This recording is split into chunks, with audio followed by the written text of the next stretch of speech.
کہتے جی کہ میں مکے میں کام کرتا ہوں،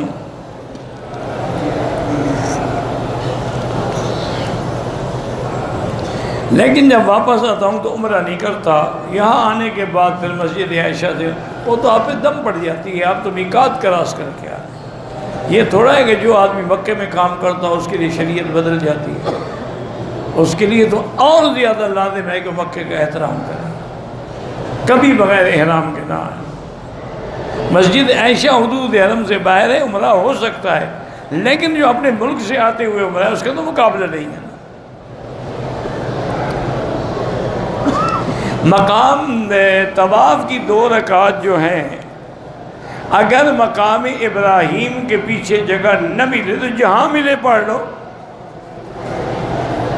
کہتے ہیں جی کہ وہاں پر مرد اور عورتیں بھی ہوتی ہیں تو کوئی بات نہیں، وہ تو منع ہے کہ ہم اگر عشاء کی نماز پڑھیں، عورت بھی عشاء پڑھیں، ہم عشاء، اب وہ ہمارے آگے بھی نہ ہو برابر بھی نہ ہو، اگر وہ اپنی نماز پڑھی ہم اپنی پڑھیں تو کوئی فرق نہیں پڑتا۔ ہم نے پاکستان سے احرام نہیں باندھا، مسجد عائشہ سے احرام باندھ کے عمرہ کیا، وہ تو عمرہ آپ میں تو دم پڑ گئی۔ دوبارہ طائف میقات سے عمرہ کیا، ہاں پہلے طائف سے کرتے دم نہ پڑتی، لیکن تم نے پہلے مسجد عائشہ سے کر لیا اس لیے دم پڑ گئے۔ کیونکہ قاعدہ یہ ہے کہ اگر آدمی اپنا اصل میقات چھوڑ آئے تو پھر اقرب میقات جو ہو وہاں سے عمرہ کر لے تو دم نہیں پڑتی، تو اقرب میقات تمہارا طائف ہے۔ میں نے اسٹینڈ ڈائریکٹر کا امتحان دیا، اللہ کامیاب کرے میرا بھائی۔ ایک تو 2 رکعت نماز پڑھ کے روزانہ اسی نیت سے کہ اللہ مجھے اس میں کامیاب کرے، اور دوسرا حسبنا اللہ و نعم الوکیل کم از کم روز دن رات میں 500 دفعہ پڑھا کریں، انشاءاللہ کامیابی ہوگی۔ اسماعیلی جو ہیں نا جی، ان کے تو کافر ہونے میں کوئی شک ہی نہیں ہے۔ شیعہ میں تو کچھ ایسے ہیں جو کافر نہ ہوں، لیکن اسماعیلی تو پکے کافر ہیں، کہ انہوں نے تو نمازیں ہی معاف کر دی ہیں، اللہ کا دین ہی بدل جاتا ہے، ان کا ذبیح حلال نہیں ہے۔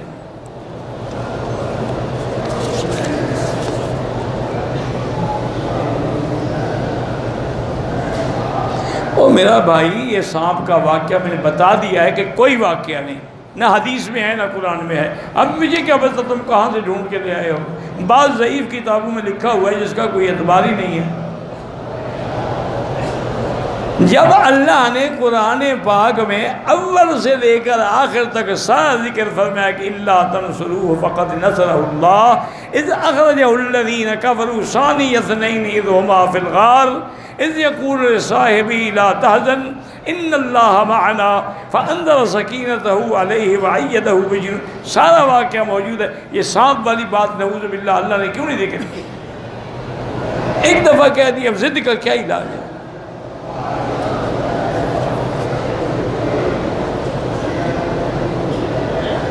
سر میں الرجی کی وجہ سے زخم تھے بنے ہوئے، اس سے لگانے سے زخم میں خون آیا، کوئی بات نہیں۔ احرام والا کپڑا جو آپ کی مرضی ہے، اس کو چادر بنائیں، قمیض بنائیں، استعمال کریں، کسی غریب کو دے دیں، سلائی کریں، وہ تو اللہ کا بندہ سلائی والا کپڑا حالت عمرے میں نہ پہنے، یہ تو نہیں کہ بعد میں بھی نہ پہنے۔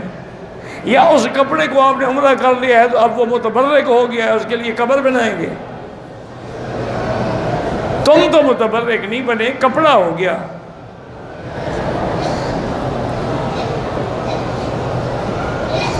کہتے ہیں جی کہ مکے کے مقیم مدینے گئے ہیں، عمرے کی نیت نہیں ہے، بالکل عمرے کے بغیر نہیں آ سکتے ہیں کہ دم پڑ جائے گی، عمرے کی نیت نہیں ہے۔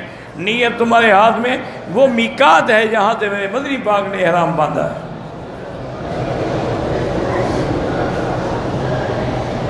میری بیٹی بڑی کمزور ہے، اللہ صحت و عافیت دے۔ میرے بھائی کی بیٹیاں ہیں، بیٹا نہیں ہے، اللہ اولاد نرینہ بھی عطا فرمائے، اولاد صالح عطا فرمائے۔ ویسے علماء نے لکھا سورۃ یوسف پڑھ کے دعا کیا کرو میاں بیوی، تو انشاءاللہ اللہ اولاد نرینہ عطا فرمائیں گے۔ 25 سال پہلے دفتر کے کام سے جدے آیا، 15 دن جدے میں رہا، 3-4 بار عمرہ کیا، پھر مکے میں آ گیا۔ دن بعد حج تھا، 2 دن کے لیے مدینے گیا، ویزا ختم نے بغیر احرام کو واپس آ گیا۔ حج کیا آپ کا حج ٹھیک ہے، آپ کی مجبوری تھی اس لیے احرام نہیں باندھا مدینے سے، کوئی بات نہیں، آپ تو مجبور تھے نا۔ عمرے کے طواف کے دوران اگر کوئی حتیم میں داخل ہو کے 2 رکعت پڑھ لے وہ طواف باطل ہو گیا۔ یہ تھوڑا ہے طواف تو خود نماز ہے، اس کو چھوڑ کے دوسری نماز شروع کر دو۔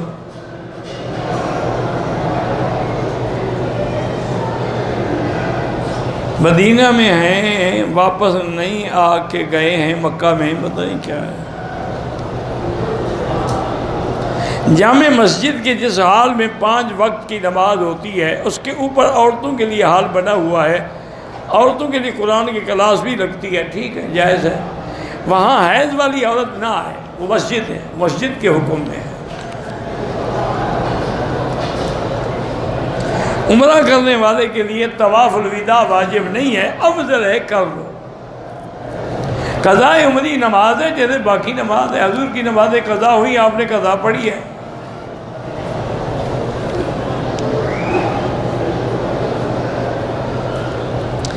دعا مقبول ہوتی ہے جب رزق کے حلال ہو اور صدق کے مقال ہو،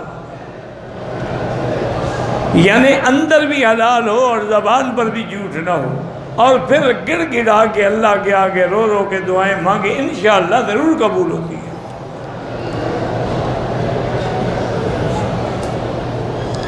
میں مدرسے میں پڑھاتا ہوں، میری کلاس میں 3 طلبہ بڑے کمزور ہیں، ان کے لیے دعا کریں، اور کیا وظیفہ، سب وظیفے تکڑے ہو جائیں گے تو ہسپتالیں بند کروا دیں۔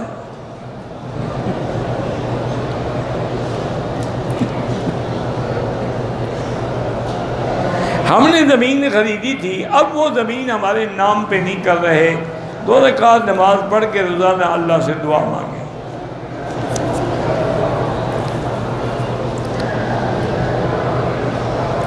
ایک بہن ہے، ان کے رشتے کے لیے آپ 3 دفعہ سورۃ الرحمن روزانہ پڑھ کے دعا مانگیں، انشاءاللہ اللہ رشتہ عطا فرمائیں گے۔ اور جو بھائی صاحب بیمار ہیں شمس الدین سے، اللہ ان کو شفا دے۔ دادا دادی کے لیے بھی قرآن پڑھتا ہوں، سب کو ثواب ملتا ہے، جب ان کو ثواب بھیجتے ہو تو ملتا ہے۔ میرے والد عمرے کے لیے آئے، ان کی ٹانگ میں درد ہے، وہ چل نہیں سکتے، اللہ ان کو شفا عطا فرمائے۔ عصر کے بعد طواف کرے تو اس کی 2 رکعت مغرب کے بعد پڑھیں۔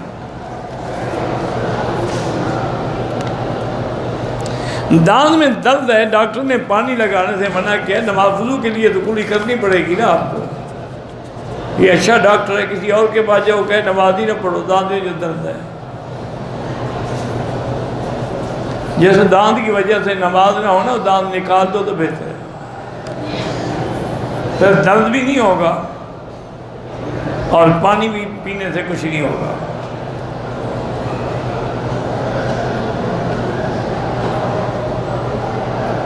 مدرسے کا استاد ہوں، نماز سے فارغ ہو کے باہر شاگرد ملتے ہیں تو کیوں نہ ملے بھائی؟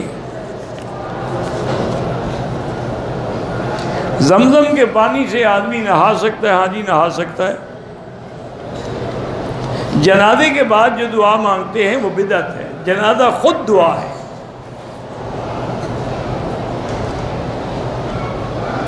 احرام کی حالت میں دونوں ہاتھ اور چہرہ صابن کے ساتھ دھو لیا ہے، اگر صابن خوشبو والا تھا پھر دم پڑ گئی، اور سادہ تھا تو کوئی دم نہیں۔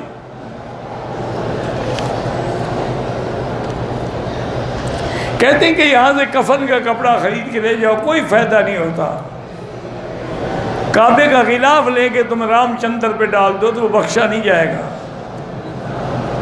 بخشش ایمان سے ہوگی، کفن سے نہیں ہوتی۔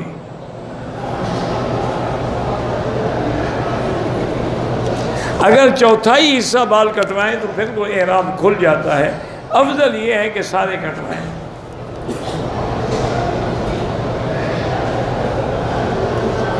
حضرت مولانا محمد اکرم آوان اللہ فوت ہو گئے میرے خیال میں، اللہ ان کی مغفرت فرمائے، ان کے درجات بلند فرمائے۔ بڑے ماشاءاللہ بزرگ بھی تھے اور بڑے مضبوط مجاہد قسم کے آدمی تھے، اللہ ان کی۔ حضرت مولانا علیہ رحمۃ اللہ علیہ کے میرے خیال میں وہ خلیفہ تھے۔ استاد علیہ خان کہلاتے تھے، وہ بہت بڑے عالم تھے اور شیعہ کے خلاف بھی بہت بڑے مناظر تھے۔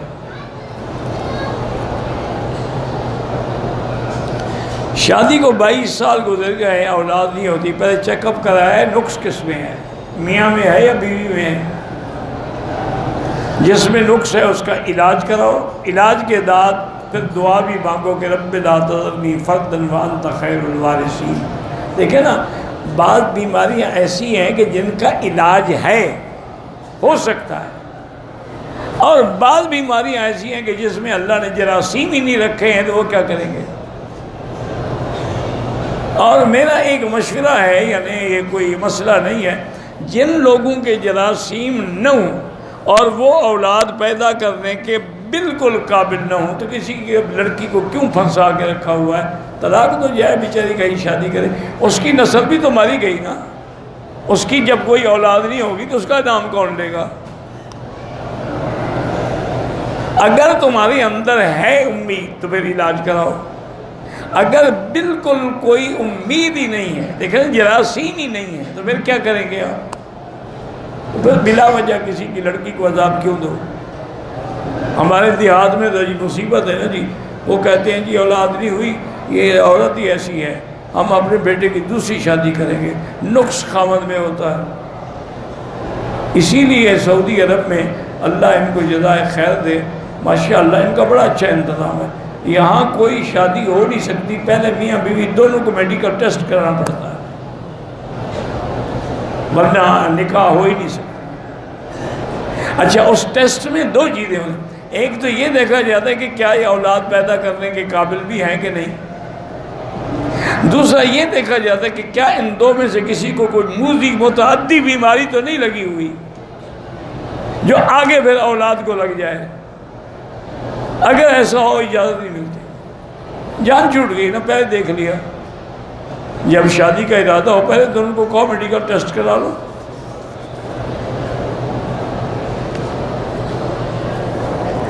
مقام ابراہیم کے پیچھے 2 رکعت طواف پڑھنا افضل ہے۔ مضارعات جو ہے فتویٰ اسی قول صاحبین پہ ہے کہ جائز ہے۔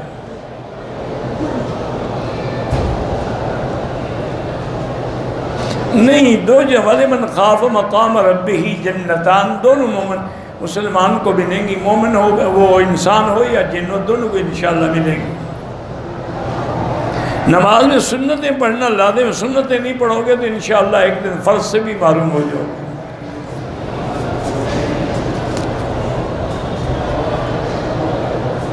بندے کی شادی کے لیے دعا کریں، اللہ آسان کر دے۔ تمام انبیاء اپنے قبروں میں زندہ ہیں، کوئی بھی انبیاء کی اور شہداء کی حیات کا منکر نہیں ہے دنیا میں، صرف ایک فرقہ کرامیہ ہے جو انکار کرتا ہے، جن کو تم کہتے ہو نا کہ وہ مماتی ہیں، وہ بھی حیات کے قائل ہیں، لیکن وہ برزخی کہتے ہیں، تم دنیاوی کہہ دیتے ہو۔ حیات کے تو سب قائل ہیں۔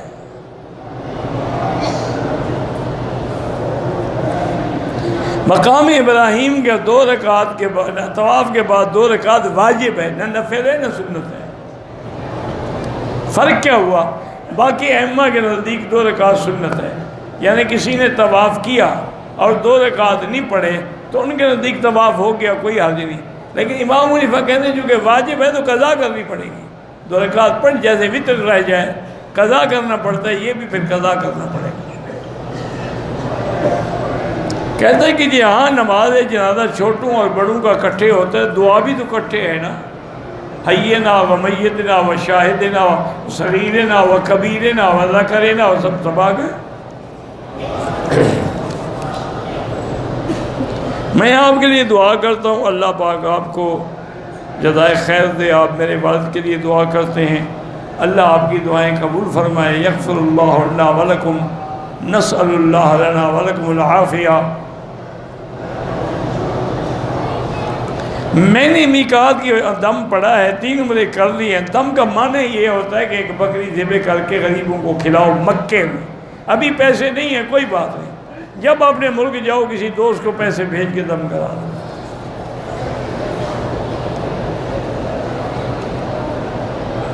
میری بیوی بیٹی نے میرے ساتھ عمرہ کیا، میرے سوا مکہ مکرمہ میقات، ہاں مسجد عائشہ تک تو جا سکتی ہیں محرم کے بغیر چند عورتیں مل کے، لیکن بہتر ہے آج کل نہ جائیں۔ موبائل وغیرہ پہ جو تصاویر ہیں اگر ان کا مقصد دین کی خدمت ہے تو ٹھیک ہے، اگر ویسے فلمیں بنانی ہے تو ناجائز ہے۔ وہ جو منع آئی ہے وہ اس کے لیے ہے جو مجسمے بناتے ہیں۔ قرآن میں ہے نا والذی یصورکم فی الارحام، تو اللہ رحم مادر میں تصویر کیا فوٹو بناتے ہیں یا مجسمہ بناتے ہیں؟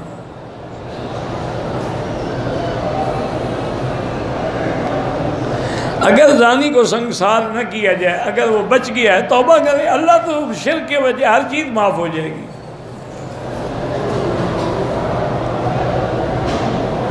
ایک عمرہ کرنے کے بعد دوسرا عمرہ کرنا چاہیں تو احرام دھونا چاہیے، چونکہ عمرہ کرنے سے احرام پلید ہو جاتا ہے۔ نہیں، کیوں تمہارے لوگوں میں یہ گندا خیال آتا ہے؟ کہ تم نے گناہ کیا ہے کہ وہ دوبارہ دھو اس کو، جب تک پاک ہے 100 عمرہ کرو۔ مسجد کے لیے زمین خرید رہے ہیں، ایک بہت بڑی قیمت ہے، اللہ آسانیاں پیدا فرمائے، لیکن آج کل میرے بھائی ناراض تو آپ ہوں گے، لیکن مسجدیں بنانے سے پہلے جو ہیں ان کو آباد کرو۔ ہر آدمی اپنی 1.5 اینٹ کی مسجد الگ نہ بنائے، جو پہلے سے مسجد موجود ہی پیسہ اس پہ لگا دو تو سبحان اللہ وہ جامع بن جائے گی۔ لیکن وہ جب تک میرے نام کی مسجد نہ ہو جی، کوئی مکی ہو، کوئی مدنی ہو، کوئی عربی ہو، کوئی شامی ہو، کوئی تب بات بنے گی نا۔ جھنڈے بھی الگ، لباس بھی الگ، ٹوپیاں بھی الگ اور مسجدیں بھی الگ، ماشاءاللہ۔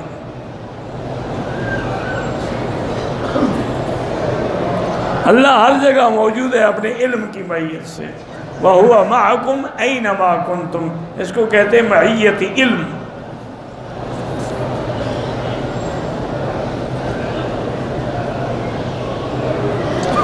ہماری شادی ہوئی مکہ مدینے میں، نکاح ہوا تو بس خود بخود برکت ہوگی، اور کیا دعا کرنے کی ضرورت ہے؟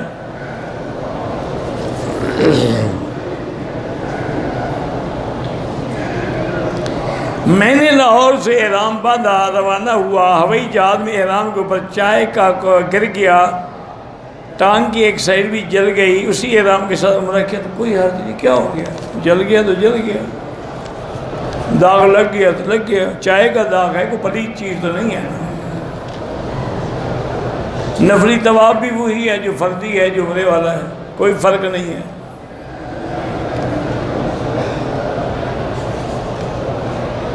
حرم میں مجھے مترجم کہ ایک امام کا مقلد ہونا ٹھیک نہیں ہے تو وہ نہ ہو، جب نماز کھڑی ہو چونکہ امام ایک ہوتا ہے تو نماز نہ پڑھی کرے نا، ہر آدمی اپنے لیے الگ امام کھڑا کرے، یہ اچھی دماغ ہے، یہ اچھی رائے ہے۔ ایک امام کے پیچھے حنفی شافعی مالکی سب کھڑے تو امام ایک کی تقلید ہوگی جس کی فقہ تمہارے ملک میں ہو۔ عمرے کا طریقہ معلوم نہیں تھا، پہلے سعی کیا، پھر طواف کیا، پھر دوبارہ سعی کیا، پھر ہوٹل گئے، احرام اتار دیے، حلق نہیں کروایا، دم پڑ گیا ماشاءاللہ۔ ایک تو آپ نے غلطی بھی کی اور پھر حلق بھی نہیں کروایا، حالانکہ آپ نے اجازت تو کر لیا تھا کہ دوبارہ آپ نے سعی کی طواف، لیکن جب حلق نہیں کرایا دم پڑ گیا۔ حلق بھی کراؤ، دم بھی دو۔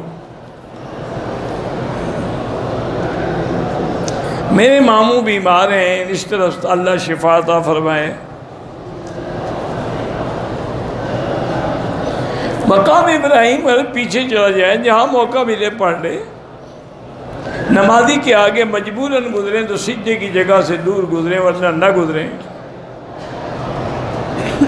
میرے سر میں ہلکے ہلکے دانے تھے، کیا کرنا ہے؟ جتنا ہو سکا تم نے کرایا ہے، بس اللہ قبول کرے۔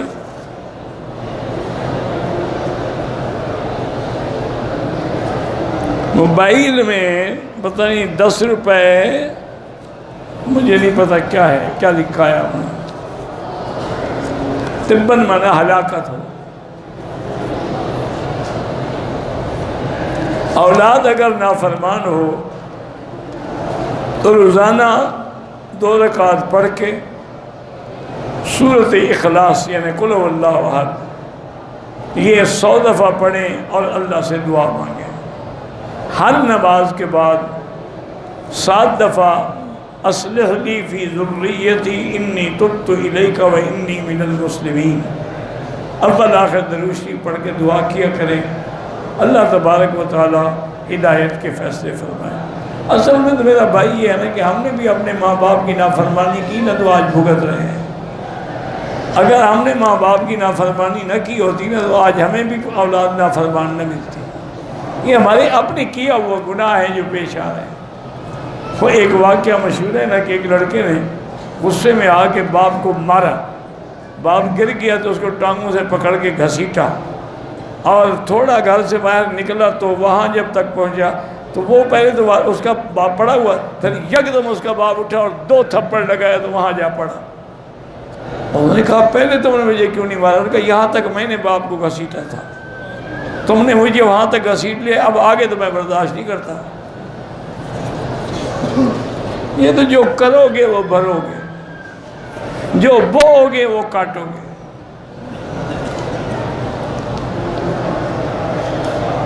میری نظر کا مسئلہ ہے روز بروز کم ہو رہی ہے۔ ایک تو میرا بھائی علاج کرواؤ، اور دوسرا اللہ کے قرآن کی آیت ہے فَكَشَفْنَا عَنْكَ غِطَاءَكَ فَبَصَرَكَ الْيَوْمَ حَدِيدٌ۔ یہ آیت 11 دفعہ پڑھ کے ہر نماز کے بعد آنکھوں پہ لگایا کریں۔ کبوتروں کو دانے ڈالتے ہیں، پھر جو اکٹھے کرتے ہیں کہ اس سے اولاد ہوتی ہے۔ ٹھیک ہے جی، خاون سے نہیں ہوتی کبوتر سے ہو جائے گی۔ نہیں، پھر جو لے جانے کی کوئی کبوتر پکڑ کے لے جاؤ۔ اِنَّا لِلَّهِ وَإِنَّا إِلَيْهِ رَاجِعُونَ۔ اور کیا کریں، کیا کہہ سکتے ہیں بتائیں آپ؟ لا حول ولا قوت الا باللہ۔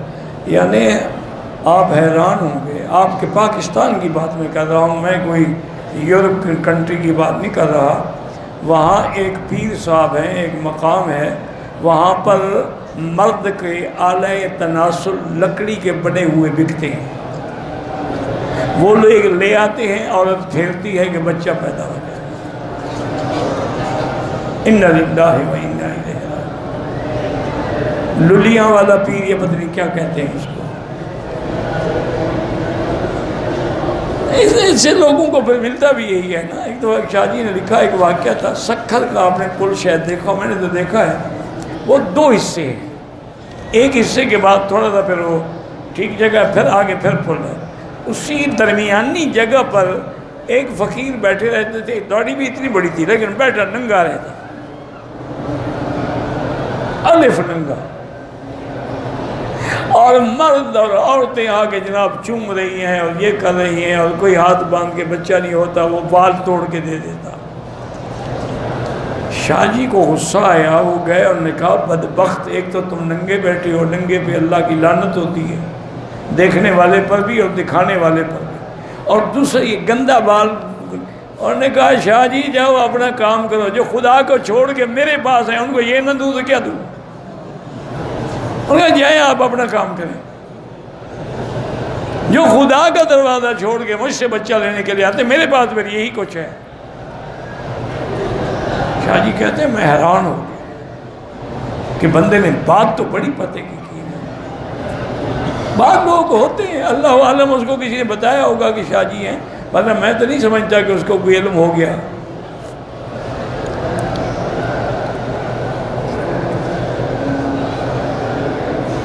عمرہ کرنے والے لوگ طواف اور صفا مروہ دوڑنے کے بعد اگر ایک دوسرے کے سر پہ خود اس طرح پھروا دیں تو بالکل جائز ہے۔ شیعہ خونی رشتہ دار ہیں، ان کے ہم بالکل ان کی خوشی میں غمی میں جایا کریں، جاؤ گے تو کوئی ہدایت کا ذریعہ بنو گے، اگر بالکل کٹ آف ہو جاؤ گے تو ہدایت کون کرے گا؟ جایا کرو، ان کو سمجھانے کی کوشش کرو کہ بھئی ہم تمہارے رشتہ دار ہیں، ہم تمہارے لیے اللہ سے رو رو کے فریاد کرتے ہیں کہ تم صحابہ کی دشمنی میں کہیں جہنم میں نہ جاؤ۔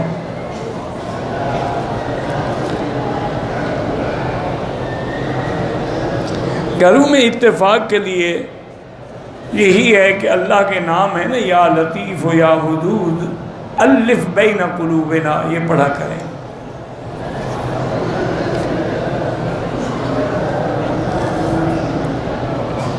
دیو کا مطلب شیطان ہوتا ہے تو ٹھیک ہے، چلو آپ دیو ہوں گے، وہ تو بندی تھی، وہ تو بندے تھے نا، یہ کوئی بات ہے۔ انا للہ و انا الیہ، تو معاویہ کا کیا مطلب ہے؟ ایسی باتیں نہ کیا کرے نا، یہ کوئی دلیل ہے کہ دیوبندی دیو سے ہے؟ انہوں نے تو دیو کو بھی قرآن کا مرکز بنا دیا، پوری دنیا میں دین پہنچا دیا، تم نے کیا کیا ہے؟ یہ اعتراض کرنا سیکھا ہے؟ ایک آدمی نے حضرت خواجہ غلام فرید رحمۃ اللہ علیہ، جو چاچڑا میں کوٹ میٹھن کے بڑے بزرگ گزرے ہیں، وہ بریلوی مسلک کے تھے، تو ایک آدمی نے ان سے پوچھا کہ حضرت علماء دیوبند کے بارے میں آپ کی کیا رائے ہے؟ فرمایا بھائی میں نے ان کو دیکھا ہے، ملا ہے، سنا ہوں، ان کے بارے میں جو دل میں بری نیت رکھے اس کا خاتمہ خراب ہو جائے۔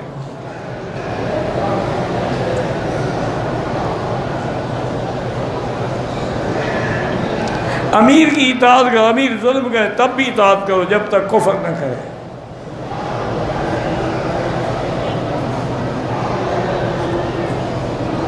شبان ختم نبوت کے شعبے کی چند قادیانوں سے بات چل رہی ہے، ان کو ہم مرزے کے جھوٹ، کذب، دجالی پر تو قائل کر چکے ہیں، بہرحال اللہ ان کو ہدایت کا ذریعہ بنا دے، ضد کا تو کوئی علاج نہیں رہا۔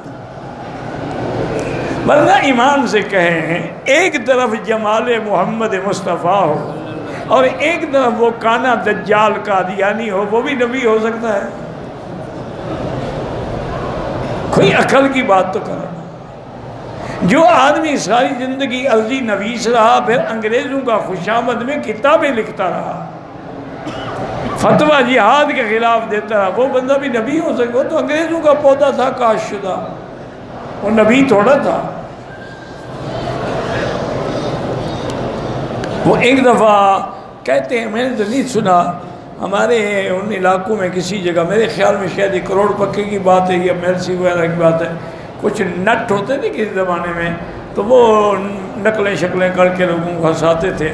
تو ایک دفعہ وہ تماشا دکھا رہے تھے کہ جناب وہ ایک لائن میں بندے بیٹھے ہوئے ہیں اور بڑا جو ہے ان کا وہ تخت پہ بیٹھا ہوا ہے، کیا نام ہے؟ فلاں۔ انہوں نے کہا اچھا ٹھیک ہے، تم کو تو میں نے نبی بنایا ہے، ٹھیک۔ کرتے گئے، آخر میں جب مرزا قادیانی آیا تو اس نے پوچھا تم کون، تم کو کیسے نبی بنایا؟ شیطان کھڑا ہو گیا، اس نے کہا جناب آپ نے 1,24,000 بنایا، میں چپ رہا، ایک میں نے بنایا ہے تو آپ کو تکلیف ہو رہی ہے، یہ میرا بنایا ہوا ہے۔ تو ان کے اس مثال نے جو علاقے میں اثر کیا نا، مولویوں کی تقریر بھی نہیں کرتے۔ ایک آدمی نے گھر والی کو طلاق دی، 4 مہینے کے بعد کسی موٹے دماغ والے آدمی نکاح کرایا، پھر اگلے دن طلاق لے لی، پھر سب شوہر سے نکاح تو ہو جائے گا، لیکن ایسا گناہ ہے، ایسا نہ کیا کرے۔ نکاح تو ہو جائے گا، چونکہ اس نے دوسری شادی کی، حلال تو ہو گیا، لیکن ایک رات کے لیے گھوڑا کرائے پہ لینا جو ہے نا، یہ حرام ہے۔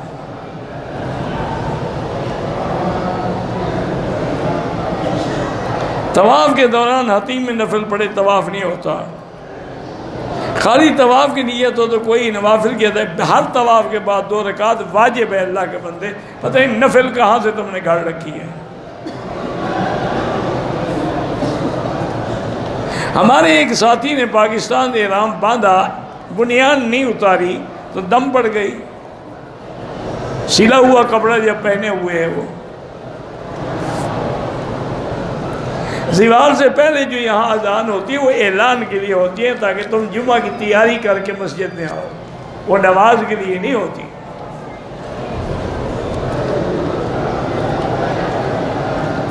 اگر عمرے کا طواف صفا کر لیا، سر نہیں منڈوایا، کپڑے تبدیل کیے، کتنی دیر کے بعد پھر سر منڈوایا؟ اگر تھوڑی دیر ہے تو ٹھیک ہے، 4-5 گھنٹے گزر گئے، دم پڑ گئی، بغیر وضو کے موبائل پہ تلاوت کر سکتے ہیں؟ کر سکتے ہیں۔ والدہ اللہ سب کو شفا عطا فرمائے، بیمہ پالیسی بغیر عذر کے ناجائز ہے، قسطوں میں موٹر سائیکل لینا جائز ہے۔ پاکستان میں عمرے کے احرام نہ باندھے، مکے میں کتنے دن رہے، آتے ہوئے فوراً طائف جائے ورنہ دم پڑ جائے گی۔ زوال کا وقت یہاں ہے، یوں سمجھ لیں 12 بجے کے بعد زوال ہو جاتا ہے۔ مکے کا ڈرائیور روزانہ فجر کے بعد مکے سے مدینہ جائے، اس کے لیے عمرہ ضروری نہیں ہے۔ ہم نے واپسی پر راستے میں مغرب کی نماز پڑھی، پھر لوگوں نے عشاء بھی شروع کر دی، ہم نے پڑھ لی، کوئی بات نہیں، تو دونوں نمازیں اکٹھی ہو گئیں۔ لیکن ابو حنیفہ فرماتے ہیں کہ نماز سوری جمع کرو، یعنی مغرب آخر وقت میں پڑھو، عشاء اول وقت میں پڑھو۔ لیکن جو پڑھی ہے وہ بھی جائز ہے، حنابلہ کے نزدیک جائز ہے، شوافی کے نزدیک جائز ہے۔ میرے چچا عبدالرشید غفاری بیمار، اللہ شفا عطا فرمائے، میری کوئی اولاد نہیں ہے، دل میں سکون ہے، قرآن بھی حفظ کر رہی ہوں، میں چاہتی ہوں کہ میرا بیٹا بھی حرم میں آ کے وطن امام بنے۔ پہلے اولاد تو دعا کرو ہو، جب اولاد ہی نہیں ہوئی امام بنانا تو انہیں پہلے شروع کر دیا ہے۔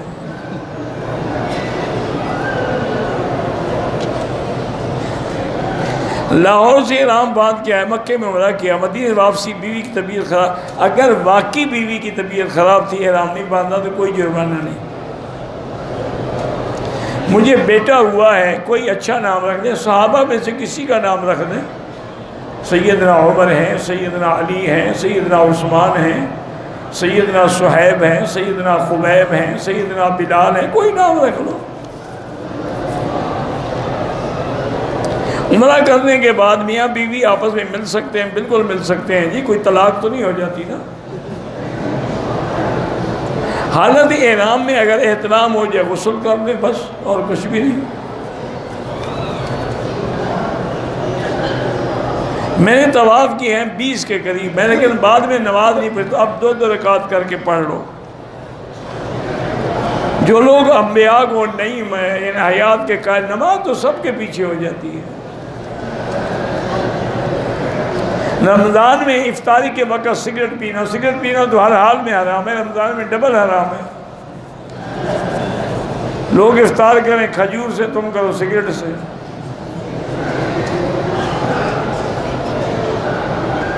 دو سال سے یہاں ہوں، کفیل نہیں ملتا، اللہ آسان کرے۔ مسجد عائشہ سے عمرہ کرنا جائز ہے، اپنے سر پہ اسرا خود بھی پھیر سکتے ہیں۔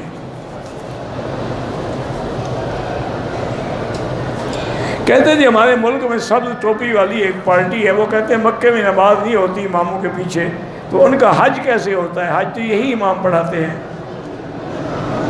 معنی یہ ہے کہ اللہ نے ان کو محروم کر دیا ہے، نہ ان کی نماز ہوتی ہے نہ حج ہوتا ہے۔